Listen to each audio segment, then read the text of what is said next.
Welcome to the 12-Step Recovery Evolution podcast. Visit recoveryevolution.co.uk for more episodes, helpful resources and links to our social media. Also visit the site for information on how you can attend a future Zoom session or workshop live. Thank you. Morning everyone. So following on from yesterday, I guess you guys that have just come on, what we're actually doing is recording these workshops that they're going on podcasts. I think the platform is Recovery Evolution. You can go on there if you want to catch up with the talks that we've done before, because this talk isn't just separate in itself. It can be used that way, but it's kind of laying a foundation. We've been looking at the on awakening. And so we've sort of been coming back in the program to sort of break it down a little bit more and to see more of what we're actually talking about when we're dealing with addiction and we're dealing with treatment, especially the kind laid out in the big book. So, so we're just trying to make that a little bit clearer of what we're actually talking about when we're looking at the program. Like I've been saying yesterday, that I like to tell people the why before we go into the how. And so there's always that. I'm sort of a foundations kind of bloke. I've realised unless you've got a good solid foundation, I kind of like that idea that you're building on sand. And, you know, I watch people build their lives up on sand and then they come falling down about 5 or 10 years. And who wants to relapse once they've built their life up? So I'm often like hammering everybody about the foundation and make sure you got your foundation right, and that you don't just go off building your house and building your life when you haven't got a good solid foundation, because you're headed for trouble if you do. So I think if we're going to give this talk a heading today, I think it's going to be principles before personalities. Because I think that's quite an important difference to learn. Because in AA we have that principle in the traditions that we put principles before personalities. Now it doesn't say that we don't have personalities. It just says we put principles before the personalities. And because this program is kind of talking about, it's trying to actually get us to apply principles to our lives. It's actually saying, look, we want you to give up your way of thinking and we want you to apply these principles. And if you understand these 12 principles and you apply them to your life, then you're going to see a big change. So I'm still kind of reading from how it works. You know, there's that bit where it says, rarely have we seen a person fail. But the thing is, you know, again, I don't know how true this is. I can't remember where it is. It might be in Language of the Heart or some historic writing that apparently Bill Wilson wrote. I mean, I have got the original text here, and it says rarely, but people say that it said never. But he took the word never out because obviously some people would want to prove that wrong. But the truth is, if we're talking about principles, you can put the word never back in. Because principles never fail. And that's the thing about principle. The definition of a principle that I've learned is a principle is an unfailing law, which means if you apply a principle, it cannot fail. So I believe that with these principles, that if we apply them, they cannot fail. But we get a little bit more into that. So we look at personality. Now, personality, the way that I've learned it, is personality is obviously our character. It's our mind, it's our emotions, it's all that part of us. It's all part of the will with the thinking. You know, the will is the thinking. And I believe that's all contained in a part from my spiritual belief that we call the soul. So in the soul of a person, you've kind of got the personality, the character, the will, the consciousness, and that's all part of who we are. So it's saying, you know, it's not saying we don't want personalities, because obviously the personality is the person. And of course, we want to keep the person included in this process. But he's saying if you put that personality before the principle, then you're destined for trouble.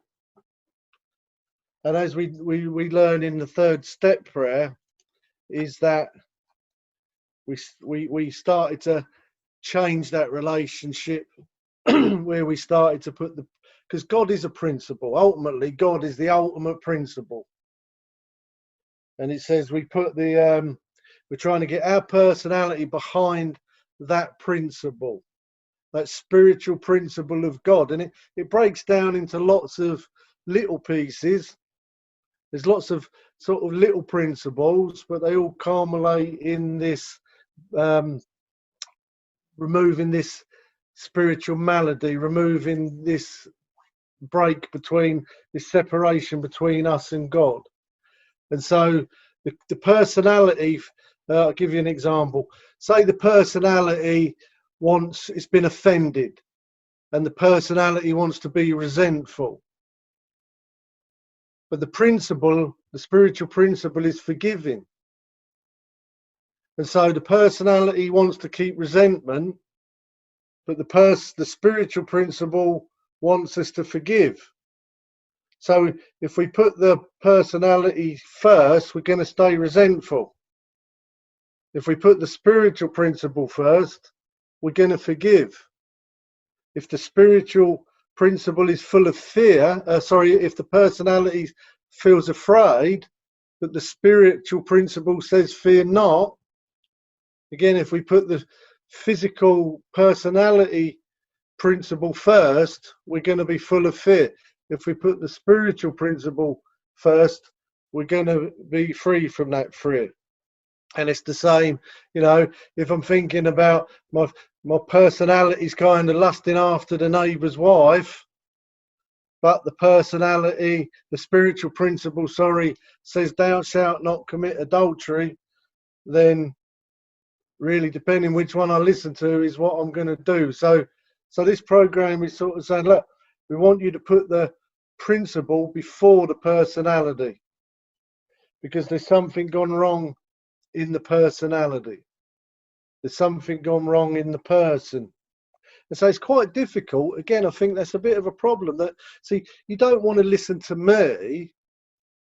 Nobody wants to follow me around. And if you do, that's because there's something wrong with you. But none of us really like giving our mind over completely to do something that somebody else wants us to do.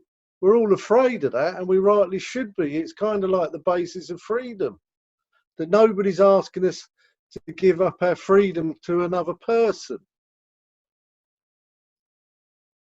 But the truth is, we know that as alcoholics and addicts, we're not really free anyway, because our personality and our mind is being dictated to by this underlying disease problem that we've got going on, this spiritual problem that we've got going on. So again, nobody wants to listen and be totally under somebody else's direction. And it's not saying that. It's saying, look, we're not asking you to hand your mind over to another person. It's your mind. It may be a little bit sick at the moment, and a sick brain can't cure a sick brain. A sick brain is not going to make very good decisions. Somebody with mental health problems is probably not going to make good decisions all the time, and they're going to put themselves in harm's way. So it's saying, especially at the beginning, if you've got this troubled personality, if you've got this sick brain, then maybe it would be good to hand it over to a group or a sponsor. But ultimately, it's saying that we want you to hand it over to these principles. And like I was saying yesterday, and like I'm saying today, that I don't want you to think that I'm right any other than I want you to think that the principles in this book are right.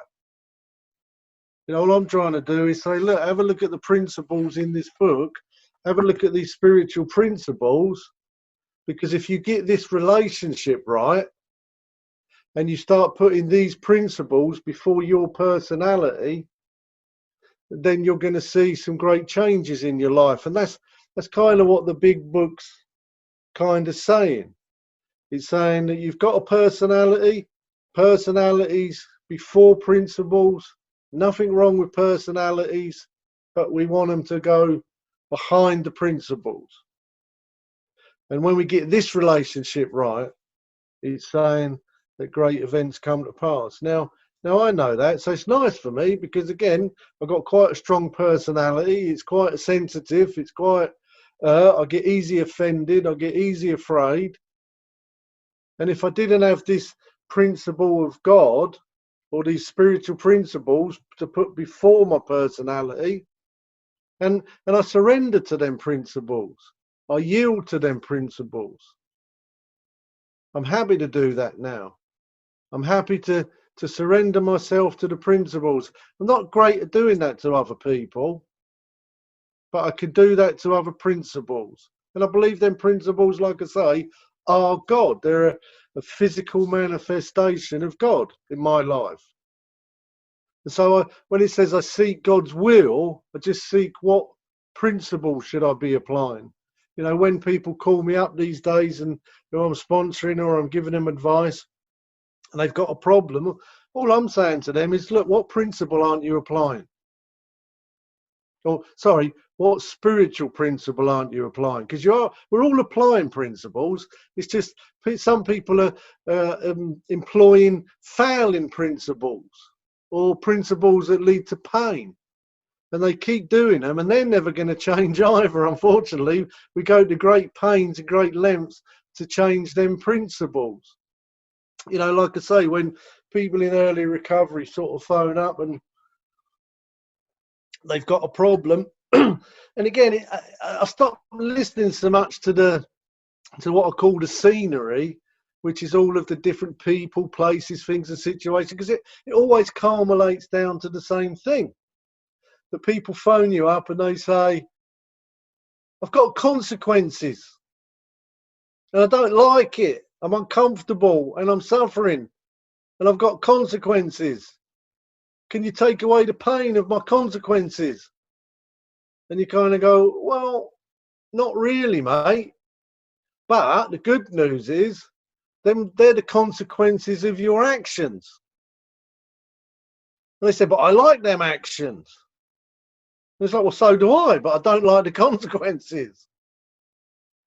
Now, people that want to carry on the actions that lead to painful or difficult consequences, but don't want to change the actions because they're addicted to the actions, or they get pleasure from the actions, or they like the actions, then people try and find easy, softer ways. Or they take medication or painkillers so they can carry on doing the wrong thing and not feeling the consequences. But ultimately, I believe, you know, pretty much most of the time I say, look, if you change them actions, you're not going to have them consequences because they're principles. They're just failing principles. And if you apply failing principles, you're going to fail. Now, I found this brings a lot of confidence into my life, that there's these principles that are at work in my universe, because these are all universal principles. You know, they don't really belong to anybody in particular. You know, they kind of belong to just the way the world works. That if we do certain things, then we're going to get certain outcomes.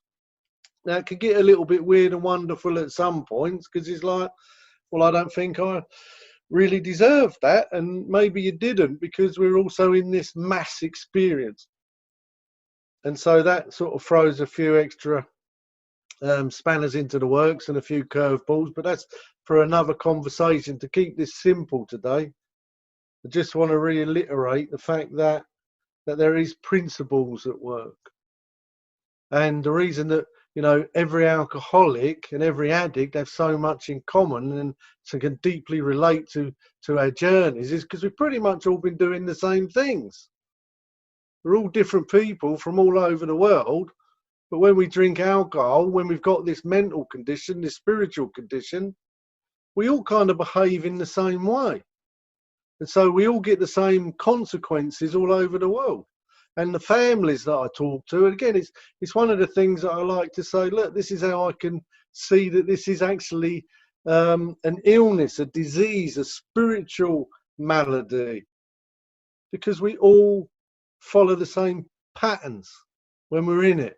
Our brain pattern is the same, and we all do the same things pretty much, and we all get the same outcomes. Because if you apply them principles, you're going to get them outcomes. The good news is it's the same thing happens in recovery. I'm confident to sit here and say, look, like it says in the book, it says, a story disclosed in a general way what we used to be like. Step 1, what happened. Step 2, and what we are like now. Step 3. If you have decided you want what we have and are willing to go to the lengths, any lengths to get it, then you are ready to take certain steps or follow certain principles. So we're really confident, I'm really confident, that if you follow this program, if you work these steps and get to learn them and get to understand them, then they're going to deliver to your life everything that they've delivered to my life and everything that they say that's going to happen in this book. And it cannot fail, because if it failed, it wouldn't be a principle. Principles is an unfailing law. Principles never fail. If they fail, then they're not a principle. So I'm confident in this program. Now, again, when you've been around for quite a while and you spend a lot of time working with people, I spend most of my life trying to get people to do this. And there's lots of reasons why people don't want to do it, can't do it, don't like it, think they can find an easier way. But I know you can't. I know you can't find an easier way. And I know there's not another way. Now, when I say that, I don't mean necessarily AA. I mean the principles, the universal principles. If you're not applying these principles to your life, then you're probably not going to recover, at least in the way that this book says you can recover. And so that's what I was sort of saying yesterday about when they say your way's not the only way. It's like, well, one, it's not my way. It's not even AA's way. It's the universe's way. It's God's way. It's the principles of the universe. And we call them spiritual, and they are spiritual in nature, and they never fail if we apply them. And it works if you work it kind of bit. So it's important that we understand these principles, and it's important that we learn to put them before our personality. Our personality, I'll say it again, contains, again, I like to think of that as our soul.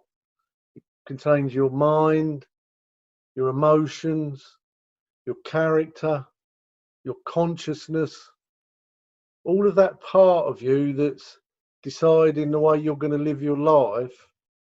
That's the part that's saying, look, don't want that to be non-existent. We just want to get you in a better relationship with the universe, with life.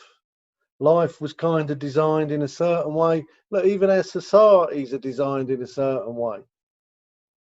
And, if we were Vikings, we'd probably get away with a lot more of raping and pillaging than we would if we live in the society we live in now. There's different kind of principles that our society like us to live by. So even on the, more everyday kind of way of being, there's certain things that's expected of us.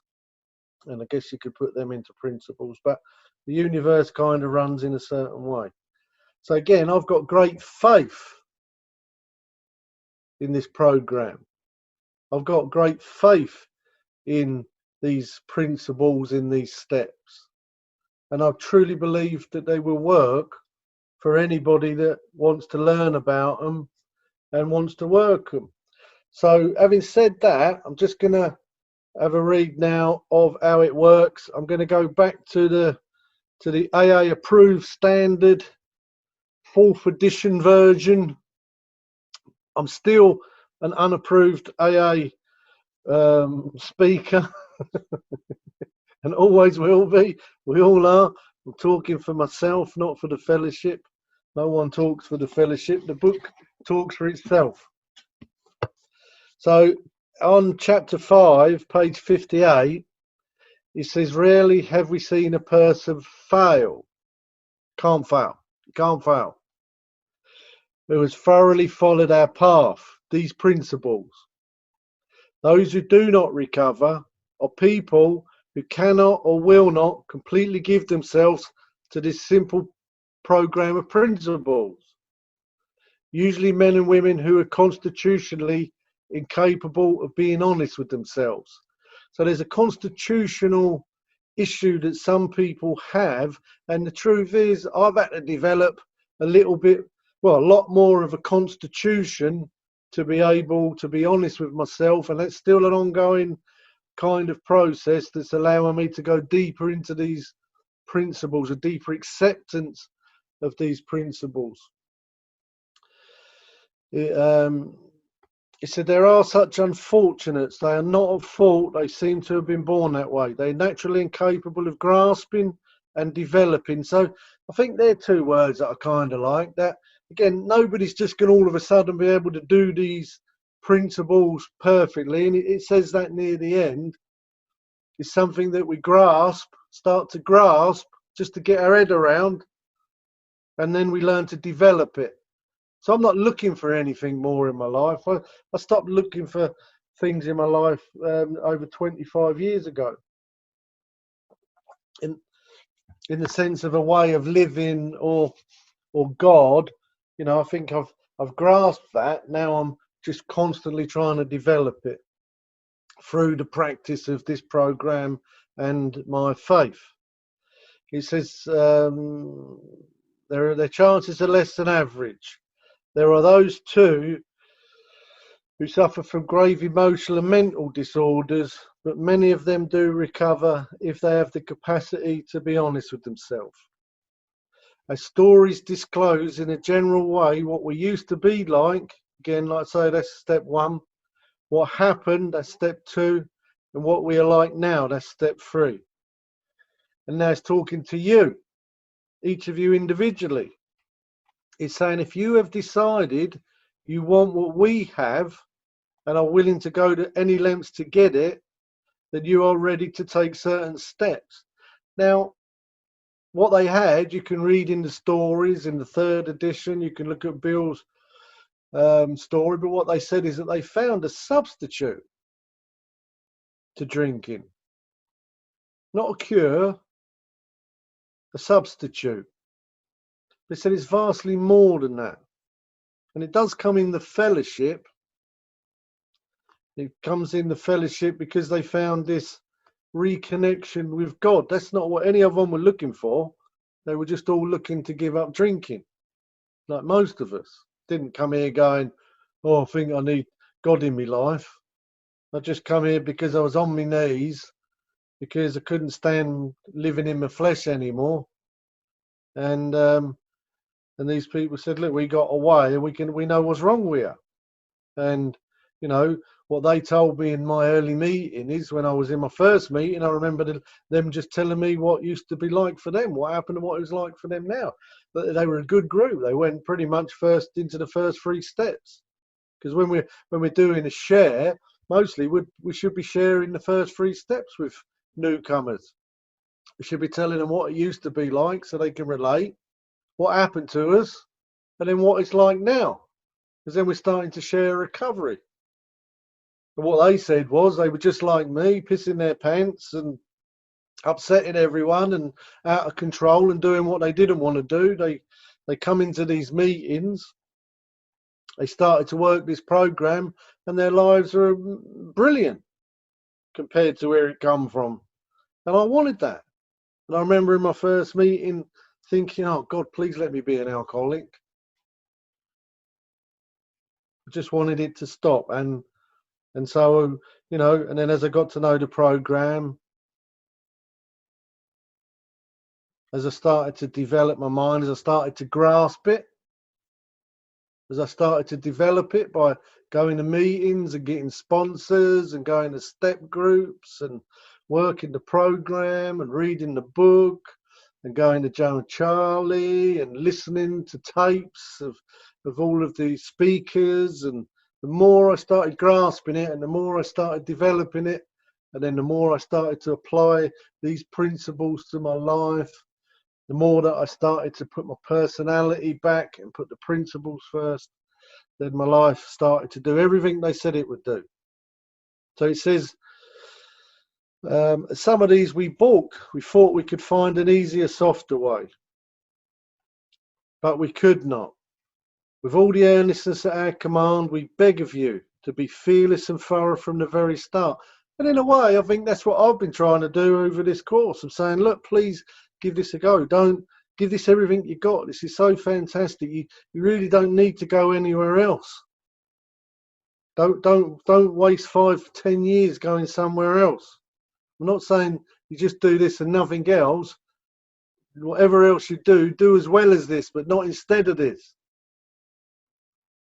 It says some of us have tried to hold on to our old ideas, and the result was nil until we let go absolutely. Now that sentence there, some of us hold on to our old ideas.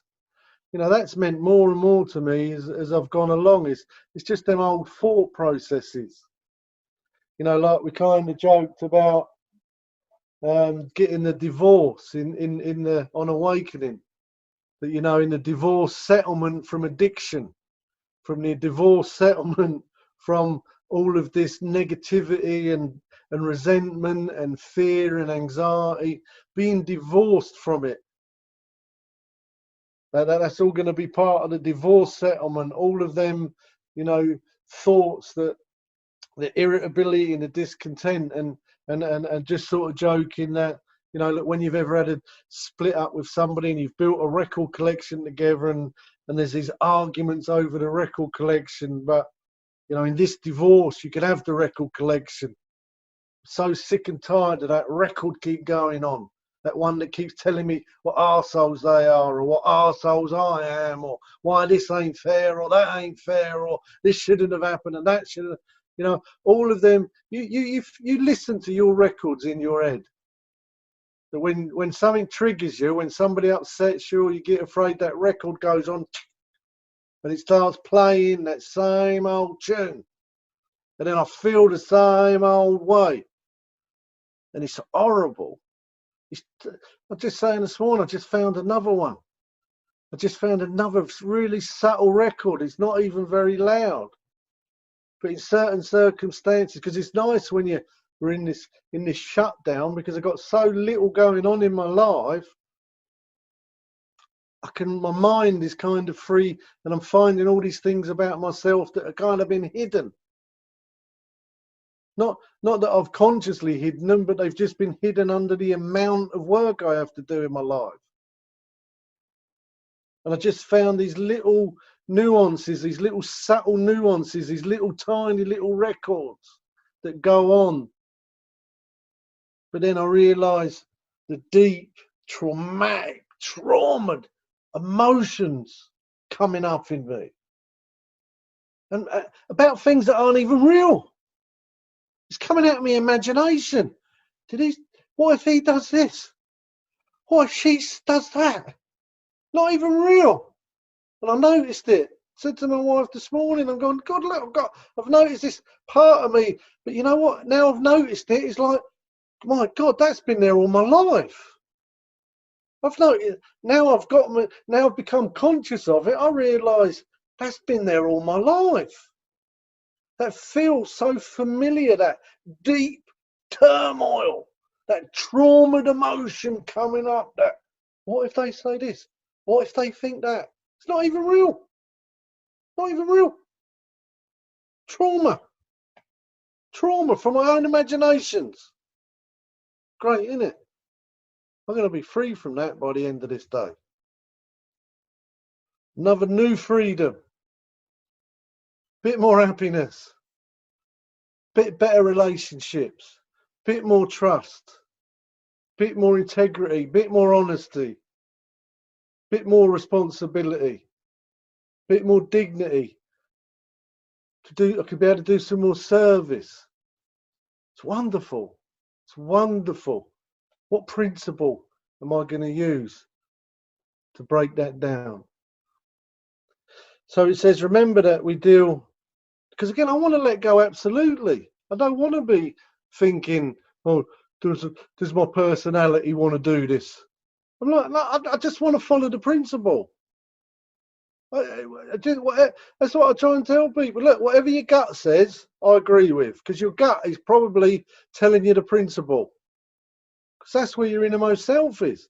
That's where God is. He's just trying to, the only reason we're doing this on the outside is because our head's screwing us up on the inside. But I guarantee you, this is on your gut. I guarantee you, your innermost self is telling you exactly what this same thing this book's telling you. I guarantee you that it's just this thing in our head that's causing a block. It's getting in the way of our heart. And so I need to change my mind. I need to change my will. And I need to hand it over. And I want to let go absolutely. She says, remember that we deal with alcohol, cunning, baffling, powerful. Without help, it is too much for us. But there is one that has all power. That one is God. And may you find him now. Again, because these principles. I actually I looked up somewhere it talks about some principles in the big book. So I'm just going to quickly jump to that. It's on page 6. It says, no one among us has made anything like perfect adherence to these principles. We get to that. The main thing is that we be willing to believe a power greater than ourselves and that we live by spiritual principles. That's on page 93. When dealing with such a person, you had better use everyday language to describe spiritual principles. On page 48, to those who have religious training, such a list would set forth serious violations of moral principles. His life actually depends on his obedience to spiritual principles. That one's in the traditions. I'm going to leave that. Sorry, I actually jumped a bit ahead of myself there. That was for more when we got to the end of the steps about the practice these. We're not saints. The point is we're willing to go along spiritual lines. There's a little bit people can use that bit to kind of weaken their adherence to the principles. So it says, half measures availed us nothing. We stood at the turning point and we ask his care and protection with complete abandon. Now that turning point, again, that's really changed for me over the years. I used to think it was like, like turning, like handing my will over. But now that I've seen that it's actually more like turning, at 180 degrees, that I'm turning away from my personality, that I'm turning away from my physical self and turning more to my spiritual self. So it's more this turning around more than sort of turning over, turning away from the personality and turning to the spiritual. Because as soon as something in this world upsets me, I tend to just react. And I'm usually in my personality long before my spirit kicks in.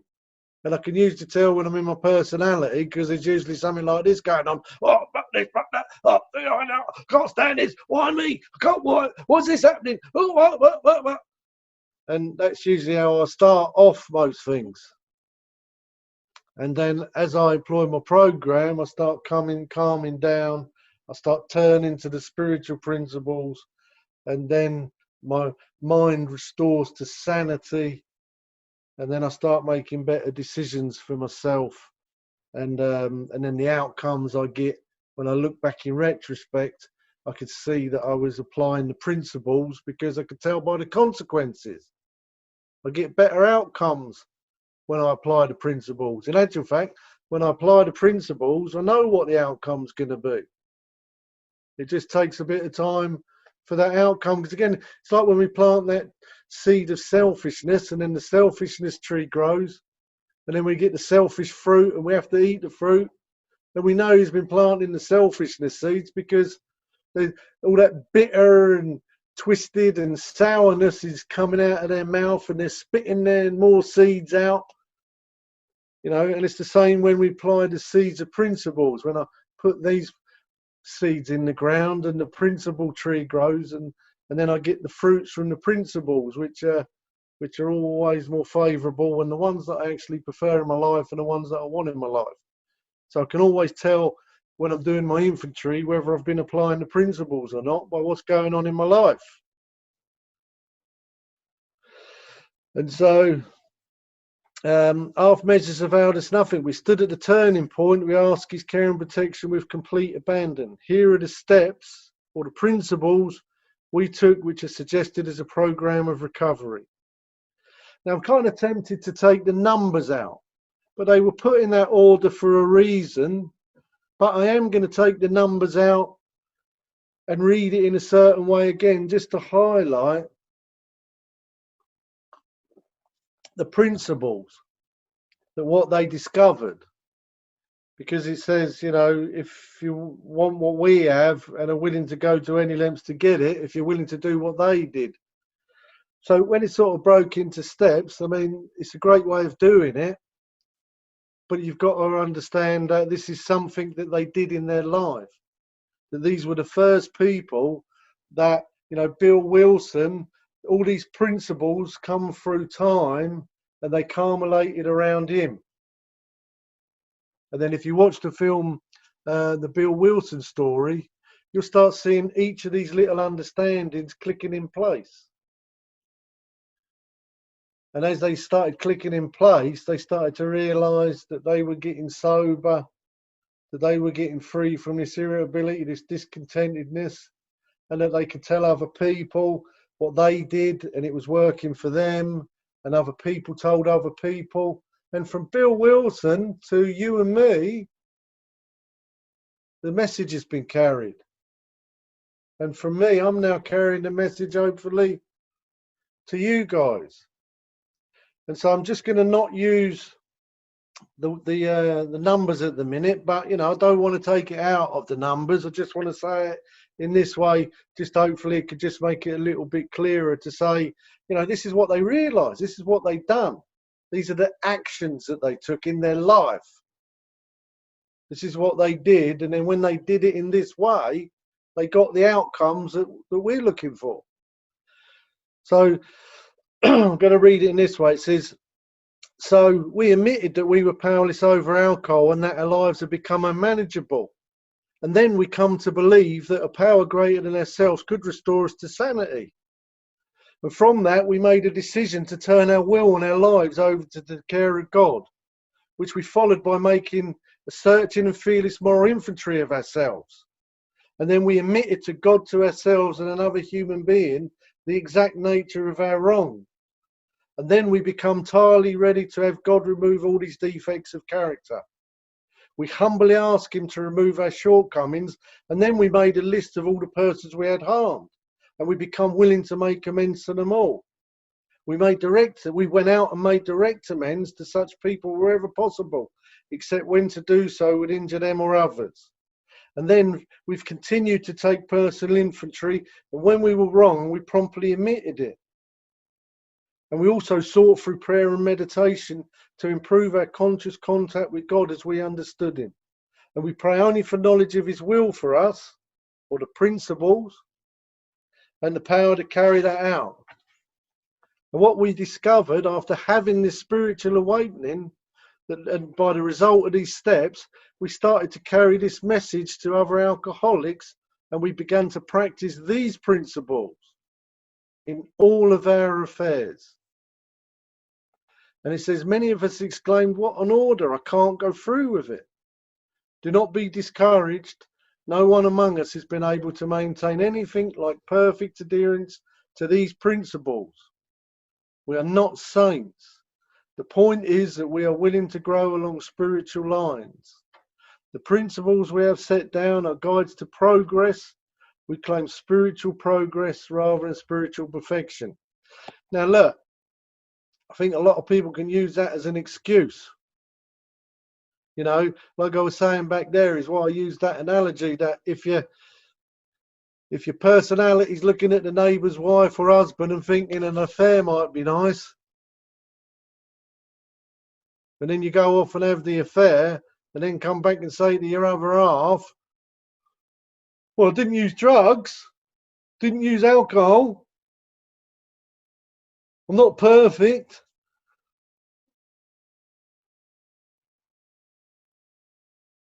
Can't keep perfect adherence to these principles. I'm claiming spiritual progress over spiritual perfection. Man, they're going to kick your ass out if they got any self-respect. Pack your bag and throw it out the window. Don't use that as an excuse. That's not an excuse. Most times I hear people saying that, honestly, they use it as a kind of, this is the way I am. And it's true. Look, God loves you the way you are. But he loves you too much to leave you like that. He wants you to grasp and develop this. So don't use that as an excuse to do nothing. You really need these principles in your life. And the truth is, the better that you understand them, and that is going to take some time. There's no getting away from that. It takes some time. It's an ongoing thing. But, you know, some people, they come and say, oh, you know, how long is it going to take for me to solve this? And you think, mate, I think best estimations, it's going to take you 2 years. If you practice these principles, I should think you can have that, you'll be successful in 2 years. But you were 2 years away 4 years ago. And you're going to be 2 years away in 10 years. Because you're only going to become successful when you start practicing these principles. So please don't use that bit there. It is trying to be kind. It is trying to say, look, don't beat yourself up. You're not going to be able to do perfect adherence to these principles. None of us are. I'm not. But don't use it as an excuse. Don't use it as an excuse to do what you want and have everyone think that they should be happy with you just because you don't do drugs, because you don't drink. Look, that's a good thing. But going around, you know, thinking that I can do whatever I want as long as I don't use, I mean, don't listen to that shit, please. That's just sick thinking, you know. But if you muck up and get it wrong and you're really trying, look, forgive yourself. It's not there to beat you up, but, you know, do want you to be doing it. He says, oh, you know what? I think that brings us to the end today. So thank you very much for listening, and I'll open it up to you guys.